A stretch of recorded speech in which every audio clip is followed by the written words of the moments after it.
उद्यान विभाग हरियाणा की ओर से ग्राउंडा के इंडो इजराइल में 11वां सब्जी मेले का आयोजन किया गया। आज पहले दिन प्रदेश के कृषि मंत्री श्याम सिंह राणा ने विधिवत रूप से इस सब्जी मेले का उद्घाटन किया। बता दें कि 3 दिन तक चलने वाले इस मेले में पूरे प्रदेश से हजारों की तादाद में किसान यहाँ पहुंचेंगे और अब की बार जो मेले का स्वरूप है वो बढ़ा दिया गया है। बता दें कि जिस प्रकार से प्रति वर्ष यहाँ सब्जी का मेला लगाया जाता था, लेकिन अब की बार आलू, मधुमक्खी व जो कृषि यंत्र है उनका जो मेला है यहाँ लगाया गया है, जिसमें पूरे प्रदेश से हजारों की तादाद में जो किसान है वो मेले में पहुंचकर लाभ उठाएंगे। वह विभिन्न प्रकार की जो नवीनतम जानकारी है उसके बारे में जानकारी हासिल करेंगे। कृषि मंत्री श्याम सिंह राणा ने पूरे पंडाल में घूमकर जिस प्रकार से जो स्टालें लगाई गई है उनका जो निरीक्षण है वो किया और जानकारी हासिल की है। पत्रकारों से बातचीत करते हुए कृषि मंत्री ने कहा कि इस प्रकार के मेले पूरे प्रदेश में लगाए जाने चाहिए ताकि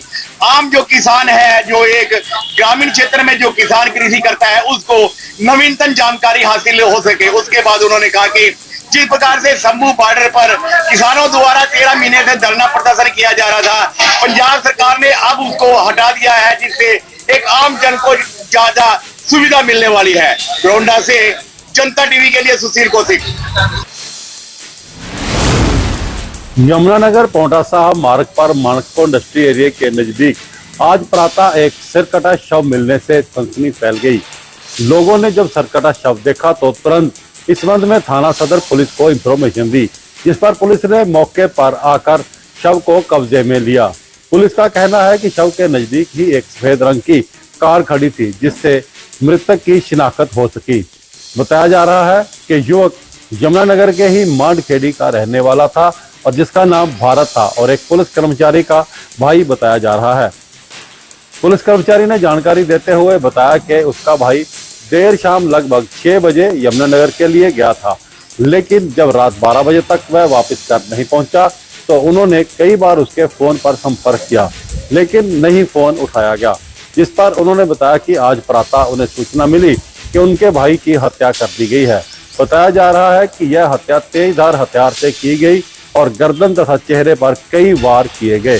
पुलिस उस पूरे मामले को खंगाल रही है। हालांकि सीन ऑफ क्राइम की टीम भी मौके पर पहुंची और उन्होंने कार और अन्य स्थानों से फिंगरप्रिंट भी इकट्ठा किए।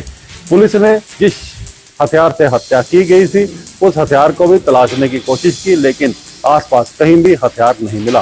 पुलिस का कहना है कि बहुत जल्द आरोपी को गिरफ्तार कर लिया जाएगा। फिलहाल पुलिस ने शव को कब्जे में लेने के बाद पोस्टमार्टम के लिए मोर्चरी में भेज दिया। पानीपत में 33 वर्षीय फैक्ट्री मालिक ने अपनी फैक्ट्री में फांसी का फंदा लगाकर आत्महत्या कर ली। वहीं मृतक का शव फैक्ट्री के अंदर पंखे पर लटका मिला। परिजनों को सूचना मिली तो शव को संस्कार के लिए घर पर ले गए। वहीं पुलिस को सूचना मिली तो शव को पोस्टमार्टम के लिए पानीपत के सिविल अस्पताल में लेकर पहुंचे। जानकारी के अनुसार 33 वर्षीय फैक्ट्री मालिक कर्ज में डूब गया था, जिसके कारण उसने आत्महत्या कर ली और अपनी फैक्ट्री में पंखे से फांसी का फंदा लगा लिया। फिलहाल मृतक के शव को पोस्टमार्टम के लिए पानीपत के सिविल अस्पताल में लाया गया, जहां पर पोस्टमार्टम के बाद शव परिजनों को सौंप दिया गया। पुलिस द्वारा मामले की गहनता से जांच की जा रही है। पानीपत से जनता टीवी के लिए अनिल सैनी की रिपोर्ट। हरियाणा विद्यालय शिक्षा बोर्ड के द्वारा 10वीं व 12वीं की परीक्षाएं शांतिपूर्ण ढंग से संपन्न हो रही हैं। आपको बता दें कि इसी बीच बोर्ड ने मार्किंग का शेड्यूल भी जारी कर दिया है। हरियाणा विद्यालय शिक्षा बोर्ड के चेयरमैन डॉक्टर पवन कुमार का कहना है कि 2 अप्रैल से पूरे प्रदेश भर के अंदर मार्किंग शुरू हो जाएगी। उन्होंने ये बताया कि 15 मई को जो है हरियाणा विद्यालय शिक्षा बोर्ड 10वीं व 12वीं की कक्षाओं का रिजल्ट भी घोषित कर देगा, ताकि बच्चों को किसी प्रकार की कोई समस्या ना हो, क्योंकि उन्हें अगली क्लास के अंदर दाखिला लेना होता है और उनको किसी प्रकार की देरी ना हो, इसलिए शेड्यूल जारी कर दिया गया है। वहीं उन्होंने कहा कि हर वर्ष के लिए एक कैलेंडर भी जो है जारी किया जाएगा, जिसमें बच्चों को पहले ही बता दिया जाएगा कि उनका रिजल्ट परीक्षाओं का कब तक आने की संभावनाएं हैं और उसी दौरान बच्चे अपने रिजल्ट को देख पाएंगे और किसी प्रकार की उन्हें कोई समस्याओं का सामना नहीं करना पड़ेगा। जनता टीवी के लिए भिवानी से दीपक मुटरेजा। रादौर के एसके मार्ग पर छोटा बांस के पास हुए 3 वाहन आपस में टकरा गए, जिसके बाद ट्रैक्टर चालक की मौके पर ही दर्दनाक मौत होगी, जिसकी पहचान कलायत के गांव बाता निवासी शीशपाल के रूप में हुई है। हालांकि उसका जो साथी था वो भी गंभीर रूप से घायल हो गया। दोनों चाचा भतीजा बताए जा रहे हैं, जो कि यहाँ पर ट्रैक्टर ट्राली पर जो है आलू और प्याज बेचने का काम करते थे। जैसे ही आज वह यमुनानगर से रादौर की तरफ आ रहे थे तो पीछे से डंपर ने उनकी ट्राली को टक्कर मार दी, जिससे अनियंत्रित होकर ट्रैक्टर का अगला हिस्सा ट्रक में जा टकराया, जिसके बाद ट्रैक्टर के जो है 2 हिस्सों में बट गया। उसी के साथ सड़क से गुजर रही रोडवेज की बस भी इन वाहनों से टकराकर क्षतिग्रस्त हो गई। गनीमत रहे कि बस में सवार सभी यात्री सुरक्षित हैं। फिलहाल रादौर पुलिस ने मृतक के शव का पोस्टमार्टम कराने के बाद सब परिजनों को सौंप दिया है और आगामी कार्रवाई शुरू कर दी है। रादौर से कुलदीप सैनी, जनता टीवी। फरीदाबाद में डीटीपी विभाग की बड़ी कार्रवाई में तोड़फोड़ के दौरान डीटीपी विभाग की टीम ने जो है वो कई अवैध कॉलोनियों में मकान और कई जो है वो प्लॉटिंग की साइट्स के साथ साथ अवैध फार्म हाउस पर तोड़फोड़ की बड़ी कार्रवाई की है। दरअसल आपको बता दें, फरीदाबाद के डीटीपी अधिकारी राहुल सिंगला ने साफ कर दिया है कि अवैध प्लॉटिंग सरकार की तरफ से बैन है और ऐसे में अवैध प्लॉटिंग करने वालों की अब खैर नहीं है।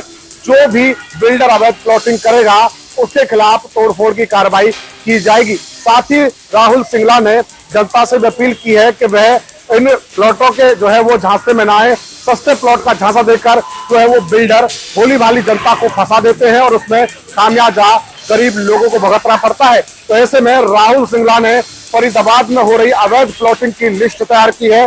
जल्द ही सभी जगह हो रही अवैध प्लॉटिंग पर तोड़फोड़ की बड़ी कार्रवाई होगी, जिसका जो है वो शुरुआत आज फरीदाबाद के डीटीपी विभाग की तरफ से शुरू कर दी है, जिसमें कई जो है वो मकानों को अवैध प्लॉटिंग में तोड़ा गया है। साथ ही साथ कई अवैध फार्म के ऊपर जो है वो भी तोड़फोड़ की कार्रवाई की गई है। फरीदाबाद से जनता टीवी के लिए मुकेश राजपूत। सिरसा में विदेश भेजने के नाम पर ठगी करने का मामला सामने आया है। सिरसा सहित अन्य 4 जिलों के तकरीबन दर्जन भर लोगों से ठगी की गई है। ट्रेन का वीजा लगवाने के नाम पर 13 लोगों से 40 लाख रुपए की ठगी की गई। सिरसा सिविल लाइन थाना प्रभारी राम कुमार ने बताया कि कुछ लोग जो विदेश जाना चाहते थे, सिरसा के हिसार रोड स्थित ट्रैवल एजेंट के पास पहुंचे, जिसने उन्हें वीजा लगवाने का आश्वासन दिया। लेकिन तय समय पर जब उन लोगों को वीजा देने के लिए बुलाया गया तो ट्रैवल एजेंसी संचालक अपनी सहयोगी के साथ फरार हो गया। फिलहाल पटियाला निवासी की शिकायत पर सिरसा पुलिस ने मामला दर्ज कर लिया है और आरोपियों की तलाश शुरू कर दी है। जनता टीवी के लिए सिरसा से मुख्तार सिंह। कुंडरी में आज फिर दूसरी बार गोली चली। 1.5 महीना पहले भी कुंडरी में बदमाशों ने गोलियां चलाई थी एक स्वीट हाउस पर, और आज मन्नत ब्यूटी पार्लर व जो मेकओवर की दुकान है, नीचे नाई की दुकान है और ऊपर ब्यूटी पार्लर का काम करती है महिला, उन्होंने उन्हीं के जो देवर ने, जो कि चाचे का लड़का लगता है उसके पति का, उसने उस महिला पर गोली से वार किया, जो कि कंधे और गालों को छूकर गई गोली। अधिक गंभीर रूप से घायल तो नहीं हुई, लेकिन घायल हो गई। थाना प्रभारी रमेश ने बताया कि यह इस लड़के के नाम जो बलबीर है, जिसने गोली चलाई है, पहले भी मुकदमे दर्ज है, क्योंकि यह पहले भी छीना झपटी मामले में गिरफ्तार हो चुका। तो उसने एक अपने साथी के साथ आया और ऊपर चढ़कर पहली मंजिल पर इस महिला पर गोली से वार किया। उन्होंने बताया इस पर मुकदमे दर्ज है और गोली मारकर दूसरा जो लड़का था उसके साथ फरार हो गया। उन्होंने कहा जांच जारी है और जल्दी से गिरफ्तार कर दिया जाएगा। कुंडली से विजय मिलानी थी।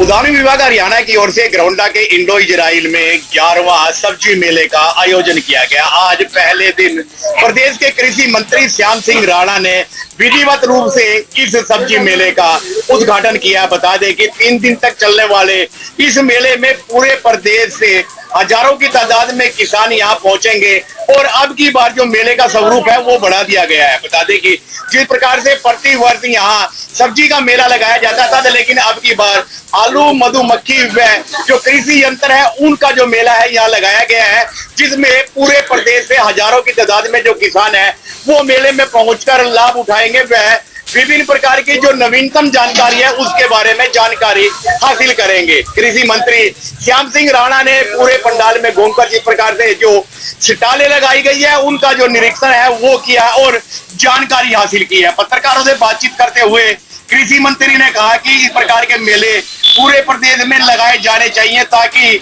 आम जो किसान है, जो एक ग्रामीण क्षेत्र में जो किसान कृषि करता है, उसको नवीनतम जानकारी हासिल हो सके। उसके बाद उन्होंने कहा कि जिस प्रकार से शंभू बॉर्डर पर किसानों द्वारा 13 महीने से धरना प्रदर्शन किया जा रहा था, पंजाब सरकार ने अब उसको हटा दिया है, जिससे एक आम जन को ज्यादा सुविधा मिलने वाली है। गोंडा से जनता टीवी के लिए सुशील कौशिक।